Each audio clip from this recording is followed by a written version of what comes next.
नमस्कार, आप देख रहे हैं खबर फास्ट और मैं हूं आपके साथ शमशेर सिंह। हमारे खास कार्यक्रम में आपका स्वागत है।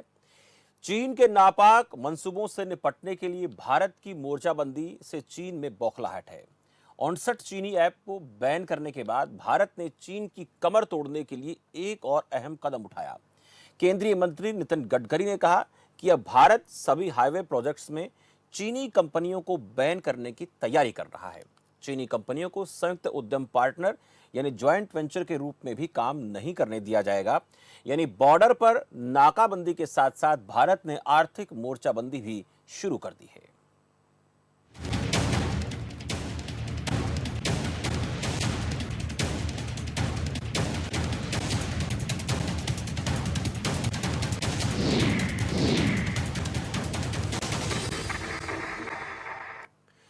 चीन को अब अर्थव्यवस्था के मोर्चे पर सरकार लगातार तगड़ी चोट देने का मन बना चुकी है। चीनी निवेशकों को भी एमएसएमई सेक्टर से बाहर रखने के लिए सरकार योजना बना रही है।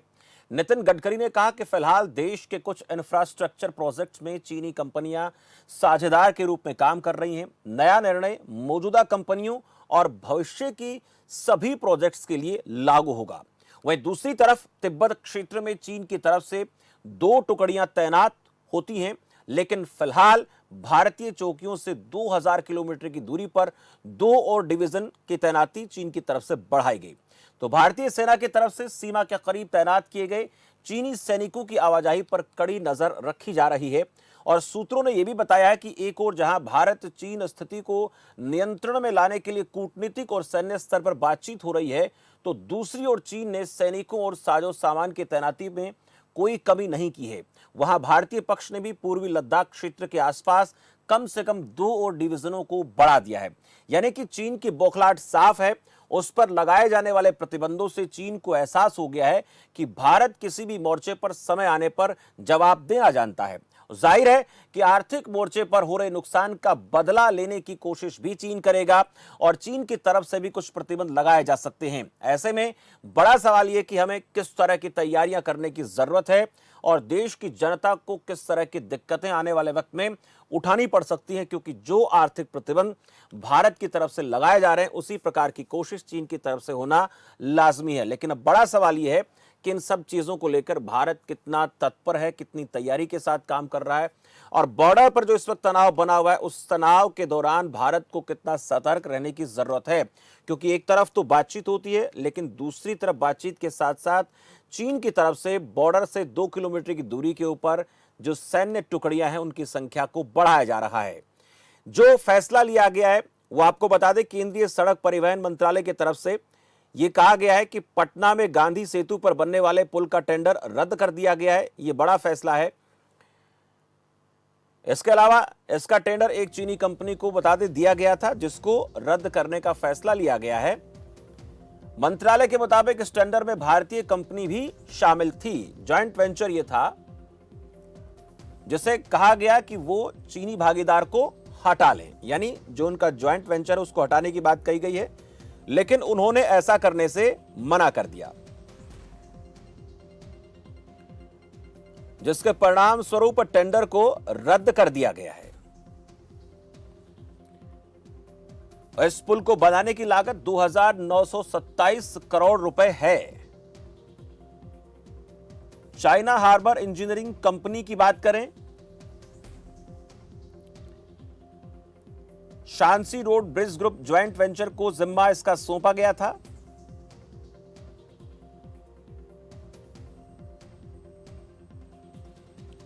केंद्रीय सड़क परिवहन एवं राजमार्ग मंत्रालय की तरफ से अहम कदम उठाए गए हैं।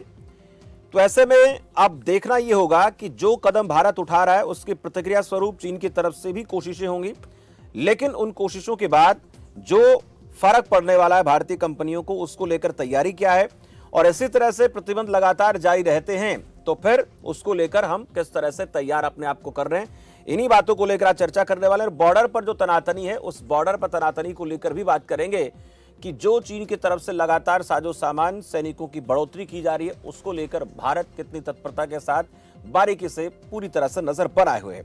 हमारे साथ सभी मेहमान जुड़ गए, परिचय आपका करवा देता हूं। ब्रिगेडियर विनोद दत्त हैं, डिफेंस एक्सपर्ट हैं। ब्रिगेडियर साहब बहुत बहुत स्वागत आपका खबर फास्ट पर। ए.के. मिश्रा है, अंतर्राष्ट्रीय मामलों के जानकार। मिश्रा जी, आपका भी बहुत बहुत स्वागत है। और आर.के. आर्य, अर्थशास्त्री के तौर पर जो नियमित तौर पर हमसे बातचीत करते जुड़ते हैं, आर.के. आर्य जी, आपका भी बहुत बहुत स्वागत है। नमस्कार।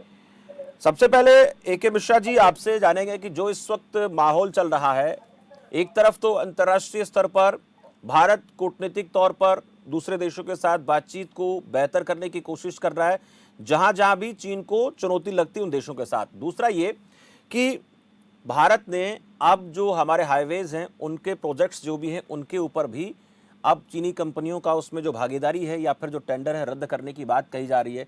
लेकिन उसके साथ साथ चीन को लगता है कि अगर ऐसा होता है तो बौखलाहट में कोई कदम उठा भी सकता है, और उसके अंदर क्या कुछ चीन के अंदर हो रहा है वो भी आपसे जानना चाहेंगे, लेकिन बॉर्डर को लेकर भी जानना चाहेंगे आपसे। लेकिन सबसे पहले चर्चा ये कर लेते हैं कि ये सब जो कदम उठाए जा रहे हैं, इन कदमों से जो हमारे रिश्ते हैं वो किस तरह से उन पर फर्क पड़ेगा अंतर्राष्ट्रीय स्तर पर, और भारत उसमें आपको कहां खड़ा हुआ नजर आता है? देखिए, युद्ध के पहले दुश्मन को जितना कमजोर कर सकते हैं कर देना चाहिए जी। और किसी भी देश का जो सेना तंत्र होता है, जो मिलिट्री पावर होता है, वो इकोनॉमी से पैदा होती है। चाइना ने अपनी इकोनॉमी को बूस्ट किया, उसके पास पैसे आए और उसने अपनी सेना को इतना मजबूत बनाया जो कि आज वो सबकी सीमाओं में जबरदस्ती दखलंदाजी कर रहा है। जी। भारत का ये कदम बहुत अच्छा है। केवल टिकटॉक और डिजिटल प्लेटफॉर्म से जो उनको आर्थिक लॉस होगा वो होगा ही होगा। जितने इंफ्रास्ट्रक्चर के रोड, रेल, ब्रिज वगैरह ये सब बनने वाले थे, लाखों बिलियन डॉलर की इन्वेस्टमेंट इंडिया में आने वाली थी अगले 5 सालों में। नितिन गडकरी जी ने भी मना कर दिया। यूपी के जो आप मिनिस्टर हैं रोड वगैरह के, उन्होंने भी मना कर दिया। बिहार का आपने बताया ही बताया। देखिए, इम्पोर्टेंट क्या है, आपकी गाड़ी में पेट्रोल नहीं रहेगा तो गाड़ी चलेगी नहीं, आपके पास पैसा नहीं रहेगा तो आपकी सेना के बंदूकों के लिए गोली और गोला नहीं रहेगा, उनको पेट में रोटी नहीं जाएगी। सबसे इम्पोर्टेंट ये है कि ट्रिगर करना, अभी तक कोई देश ऐसी हिम्मत नहीं कर पा रहा था। आज की डेट में भारत ने जो चिंगारी लगाई है, चीन एक बारूद के ढेर पे बैठ गया है। भारत की देखा देखी अमेरिका कर रहा है, दुनिया के और देश कर रहे हैं। इकोनॉमिक नातेबंदी सबसे महत्वपूर्ण बंदी होती है। सेना का तो प्रयोग एक्टिव वॉर में होता है, जब एक्टिव वे में युद्ध होगा। उसके पहले जो नातेबंदी की जाती है वो इकोनॉमी के थ्रू की जाती है। आप देखिए, उदाहरण है अमेरिका सबसे पहले, आप ईरान वगैरह का देखिए, इकोनॉमिक आर्थिक नाकेबंदी करता है।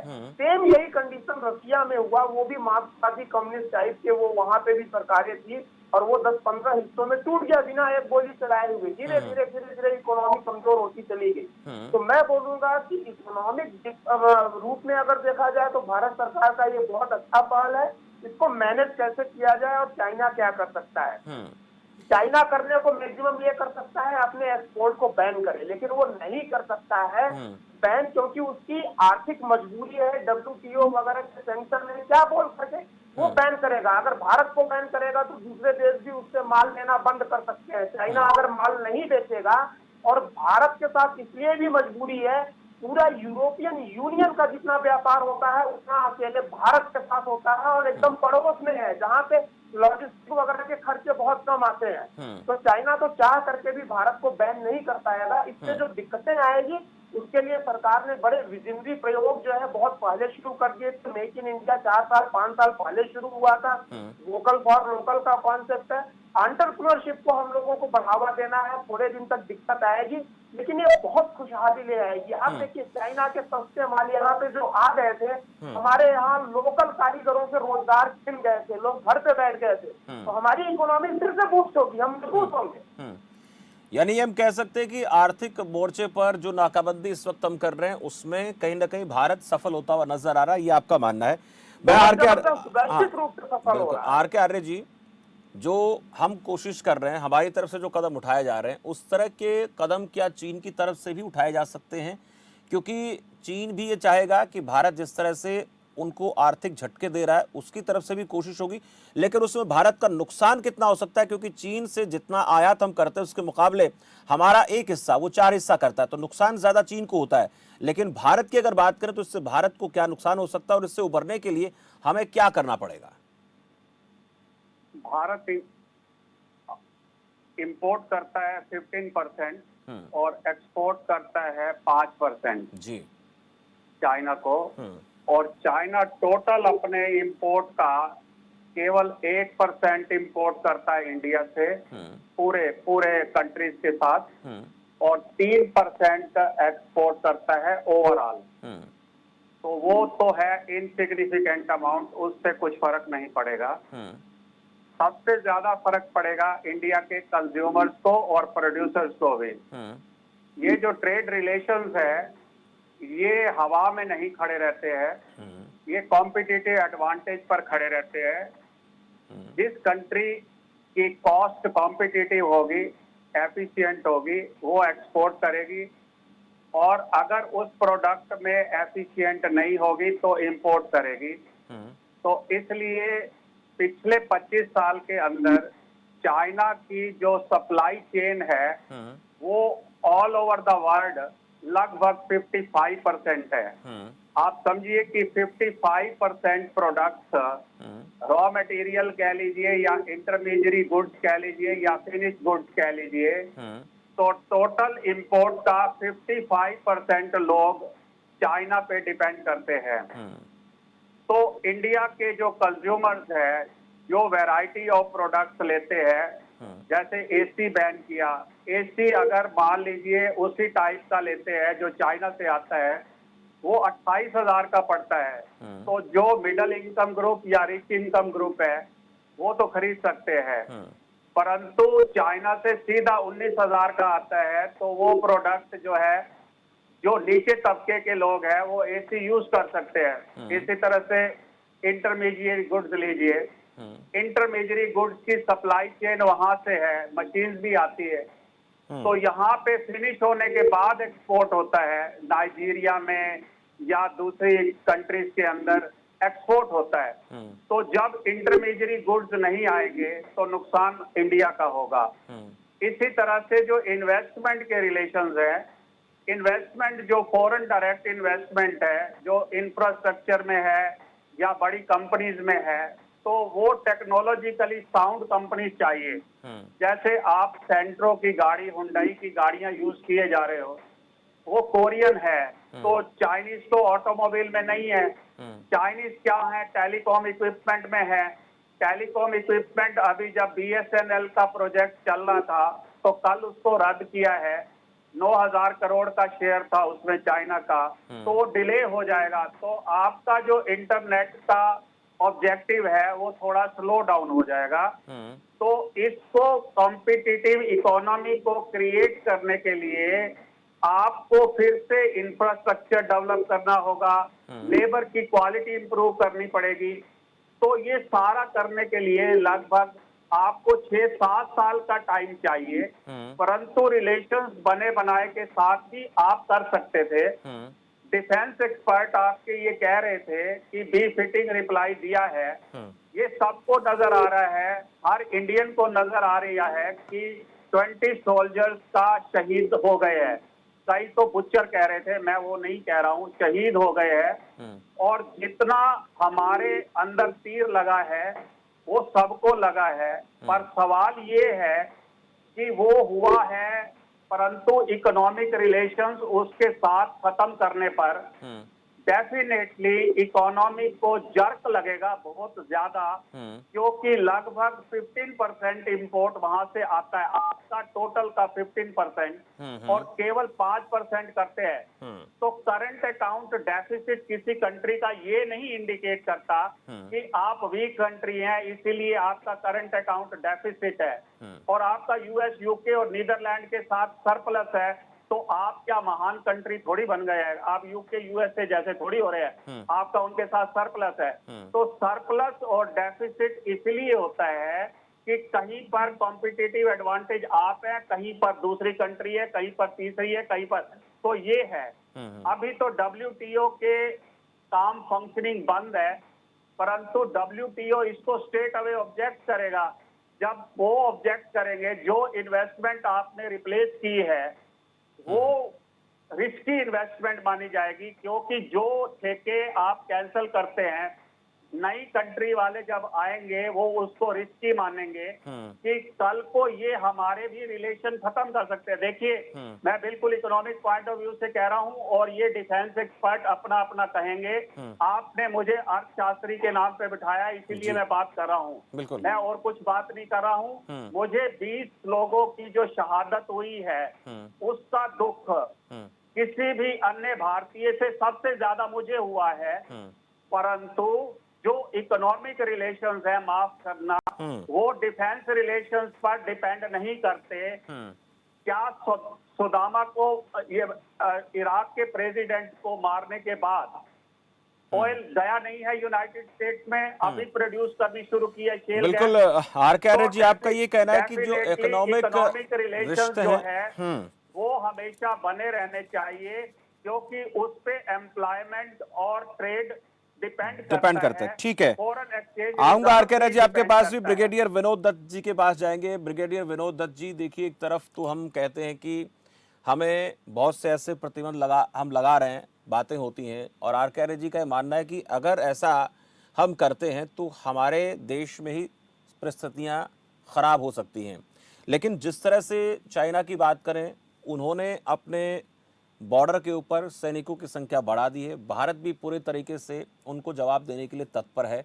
तो क्या ऐसी परिस्थिति में ये व्यापार करना, उनके साथ आयात निर्यात कर पाना आपको सही प्रतीत होता है? ऐसा होना चाहिए, नहीं होना चाहिए? क्योंकि अगर ऐसा होता है तो दुश्मन को चोट पहुंचाने के लिए उसकी कमर तोड़नी पड़ेगी, उसमें नुकसान ज़रूर हमारा होगा, लेकिन अगर हम इस मोर्चे पर उसको घेर लें तो क्या सेना का इससे जो ताकत है सेना की बढ़ेगी और वो एक कमज़ोर अर्थव्यवस्था वाली सेना के साथ खड़ी होकर मुकाबला करेगी? हालांकि इस वक्त स्थिति बहुत बेहतर है चाइना की आर्थिक दृष्टि से देखी जाए तो।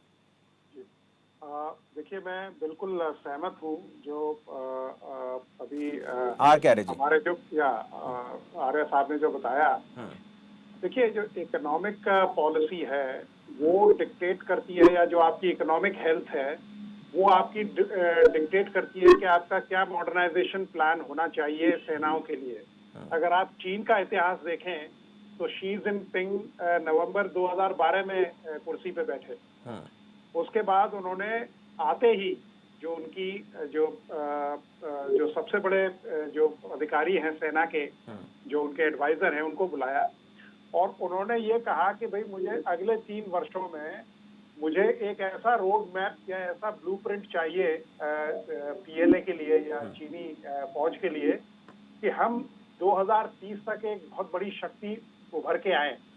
और उन्होंने ये भी डिक्टेट दिया कि भाई मुझे 2050 तक चीन को सुपर पावर बनाना है। तो इकोनॉमिक प्रोग्रेस और जो मिलिट्री पावर है दोनों लिंक्ड हैं, क्योंकि जब तक आपके पास प्लान नहीं होगा, पैसा नहीं होगा और परसेप्शन नहीं होगा, तब तक आप कुछ नहीं कर सकते। रही बात ये जो कॉन्ट्रैक्ट्स हैं, ये भारत ने बड़ा अच्छा स्टेप लिया है। देखिए, आप चीन का देखिए, अगर आप उसका अर्थशास्त्र देखें तो चीन में कोई इंडस्ट्रियल कोई ऐसा अपहीवल नहीं हुआ है, लेकिन उसके पास जो 2 सबसे अच्छी चीजें हैं, एक तो स्किल्ड मैन पावर और डेमोग्राफिक फुटप्रिंट, और भारत में ये दोनों ही चीजें हैं। भारत की जनसंख्या, मैं आज की तारीख में ये कहूंगा कि हम तो चीन से भी ज्यादा हैं। हमारे यहाँ जो टेक्नोलॉजी है वो उसी के टक्कर की है, लेकिन हमारे देश में जो सबसे बड़ी कमी है वो ये है कि हम हर चीज को एक तरफा देखने लगते हैं, एक चीज के पीछे पड़ जाते हैं, चाहे वो क्रिकेट हो। अब आप देखिए कि जो वेपन इंडस्ट्री है वो हमारी उतनी एडवांस नहीं है, लेकिन जो हमारी स्पेस टेक्नोलॉजी है वो बहुत एडवांस है। तो जब हम एक स्पेस क्राफ्ट बना सकते हैं लेकिन एक हवाई जहाज नहीं बना सकते, तो ये जो बैलेंस जो इंडस्ट्रियल ग्रोथ है वो हमें देखना चाहिए। दूसरा, जो जब आप इस तरह का इंडस्ट्रियल बेस बनाते हैं तो आपको ये भी देखना चाहिए कि आपकी थ्रेट परसेप्शन क्या कहती है, आपके आसपास के जो पड़ोसी हैं वो क्या कहते हैं। चीन का आप ये देखिए कि भाई चीन का जो इतिहास है, चीन 1960 तक एक बड़ा निहायती गरीब देश था, खाने के लिए वहाँ कुछ नहीं था, लेकिन उसने अगले 65 सालों में अपने आप को कंसोलिडेट किया और अब दुनिया की एक अच्छी ताकत उसको माना जा रहा है। तो जो भारत की जो सेनाएं हैं, जैसे जो इक्विपमेंट एक्विजिशन है, आप देखिए हमारे यहाँ क्या होता है, हर चीज रिएक्टिव है या कॉन्सिक्वेंशियल है। अगर चीन आके बैठ गया तो हम हथियार खरीद रहे हैं। हर महीने सेनाध्यक्ष सरकार को ये बताते हैं कि साहब मेरे पास ये गोला बारूद कम है, ये हथियार कम है, या सेना की इस चीज की जरूरत है। क्योंकि जो डिफेंस एक्विजिशन होते हैं उसमें समय लगता है और वो काफी, they are very big ticket investment जी। लेकिन हमारे यहाँ क्या है, वो बाबूडम इस तरह की रहती है कि साहब ठीक है, जब होगा तब देखी जाएगी। जब वक्त आता है, परिस्थितियां ऐसी उत्पन्न होती हैं, तो हमारी तरफ से कोशिश होती है। ए के मिश्रा जी, हम ठीक है चाइना को टक्कर देने के लिए, चाइना की अर्थव्यवस्था को कमज़ोर करने के लिए वहाँ से बहुत सी चीज़ों पर बैन लगा रहे हैं जो चाइना से हमारे यहाँ आती हैं, और इसके साथ साथ जो यहाँ पर प्रोजेक्ट उनके चल रहे हैं। लेकिन इसके साथ साथ हम आयात तो उतनी संख्या में कर रहे हैं, उससे बल्कि ज़्यादा कर रहे हैं। हथियारों की सप्लाई की बात करें अमेरिका से, रशिया से, इसराइल से, तो हम तो डिपेंडेंट तो आज भी हो गए ना, कि जितना ठीक है चाइना को हमने नहीं देना, लेकिन हम दूसरे देशों को दे रहे हैं, तो हम कहाँ आत्मनिर्भर हो रहे हैं, ये बड़ा सवाल है। देखिए, आर्या जी जो हमारे सम्मानित मित्र है, उन्होंने जिस इकोनॉमी के कॉन्सेप्ट को प्रेजेंट किया है वो पीस टाइम की इकोनॉमी है। आर्या जी थोड़ा मेरी बात ध्यान से सुनिएगा। पीस टाइम की वो इकोनॉमी है, वॉर टाइम जो अभी सिचुएशन है वो कुछ और है। मैं सब लोगों से पूछना चाहता हूँ कि आपके कमरे में बढ़िया चाइनीज एसी सस्ता जो परफॉर्म अच्छा कर रहा है लगा करके, और एक जहरीला ड्रैगन आपको बोल दें कि आप अपने बिस्तर पे लेकर के सोइए, तो आप सोएंगे? कंडीशन को आप देखिए। सेकेंड इम्पोर्टेंट चीज ये है कि मैं मान लेता हूँ चाइना ने 100% जो है इंपोर्ट एक्सपोर्ट सब कुछ हमने बंद कर दिया, तो क्या हमारे पास ऑप्शंस नहीं है? हमारे पास ऑप्शंस है। चाइना से ज्यादातर जो है हम करते हैं ड्रग इंटरमीडिएट या उसके रॉ मटेरियल, और चाइनीज जो मोबाइल वगैरह है, ये टेक्नोलॉजी के प्रोडक्ट। आपके बगल में ताइवान बहुत अच्छा पड़ा हुआ है, वियतनाम है आपके बगल में। अगर आप अपना डाइवर्सिफिकेशन उधर करेंगे, और दूसरे भी बहुत देश है, 5G से अगर वही बाहर हो रहा है तो क्या दूसरी कंपनियां नहीं है क्या? रही बात सस्ते और अच्छे की, तो देखिए प्राइस डिपेंड करता है कॉम्पिटिटिव प्रोडक्शन पे। जब आप बल्क में प्रोडक्शन करेंगे तो डेफिनेटली उसकी प्राइस कम होगी। आज हमारे प्रोडक्ट की प्राइस ज्यादा इसलिए है क्योंकि हम बल्क प्रोडक्शन नहीं कर रहे हैं। वो क्यों नहीं कर रहे हैं? क्योंकि हमारे यहाँ बल्क डिमांड नहीं है, डिमांड तो चाइना फुलफिल कर रहा है। अगर हम चाइना को बैन करेंगे तो सारे के सारे बल्क प्रोडक्शन हमारे देश के लिए जाएंगे, डिमांड हमारे देश के लिए जाएंगे या हमारे मित्र देशों के लिए जाएंगे। तो जब बल्क प्रोडक्शन की डिमांड आएगी तो बल्क प्रोडक्शन के लिए इंफ्रास्ट्रक्चर, फैक्ट्री और वर्क हाउसेज वगैरह डेवलप होंगे। तो धीरे धीरे करके आप भी उसी लेवल पे, कॉस्ट के लेवल को टच कर सकते हो। अब देखिए चाइना का क्या रहा, पूरी दुनिया इस गफलत में रही और चाइना ने बहुत ज्यादा बल्क प्रोडक्शन डेवलप करके एक एज प्राइस के मामले में जो है उन्होंने एक डेवलप कर ली पूरा ग्लोबल कॉम्पिटिटिव मार्केट के ऊपर, इसलिए चाइनीज सामान सस्ते हैं। लेकिन कौन सा ऐसा आदमी होगा जो ये बोलेगा कि उसकी जान को खतरा है, फिर भी वो उससे जो है कॉम्प्रोमाइज करने को तैयार होगा?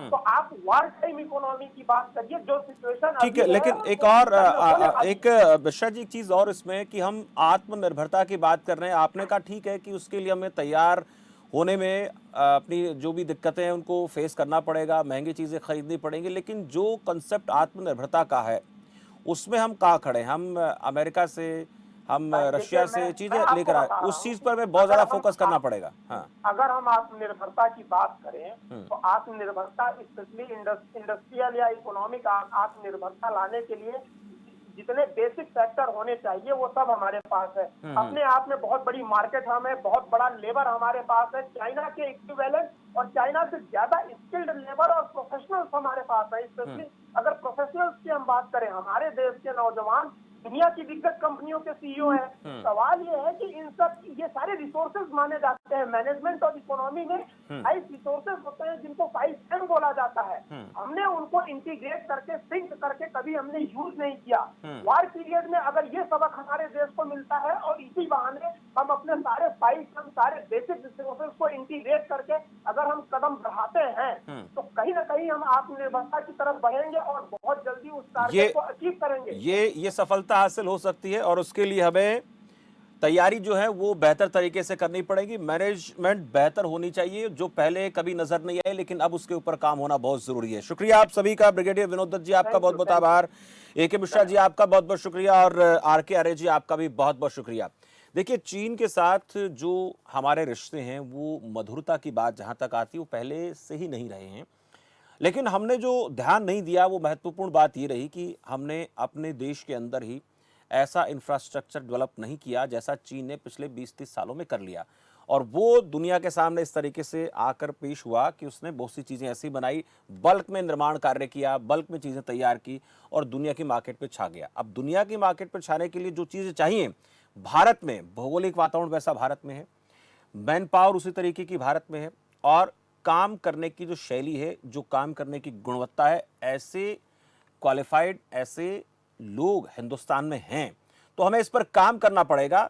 अगर हम जितने भी हमारे इंफ्रास्ट्रक्चर के कामकाज चल रहे हैं उनमें चीन का जो निवेश है या चीन जॉइंट वेंचर के तौर पे काम कर रहा है उसको बैन कर दें, तो इस वक्त जो परिस्थितियां हैं उसमें कहीं ना कहीं ये ठीक प्रतीत होता है। लेकिन अगर हम इस काम को लेकर बहुत पहले या करीब करीब 8 से 10 साल पहले तैयारी शुरू कर देते तो आज हमें जो हमारे सुरक्षा के लिए उपकरण खरीदने पड़ रहे हैं दूसरे देशों के साथ, उन पर इतना ज़्यादा डिपेंडेंट नहीं होना पड़ता। और अब वक्त आने पर जो चीज़ें खरीदी जा रही हैं उनको भी उतना ज़्यादा हमें फोकस्ड नहीं होना पड़ता उन चीज़ों पर।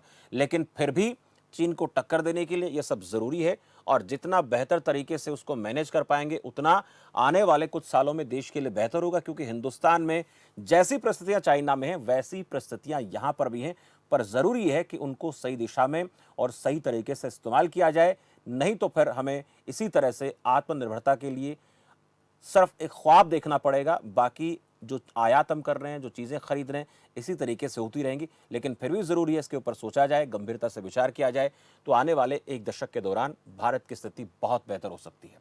आज की इस चर्चा में इतने, मुझे दीजिए इजाज़त और आप देखते रहिए खबर फास्ट। नमस्कार।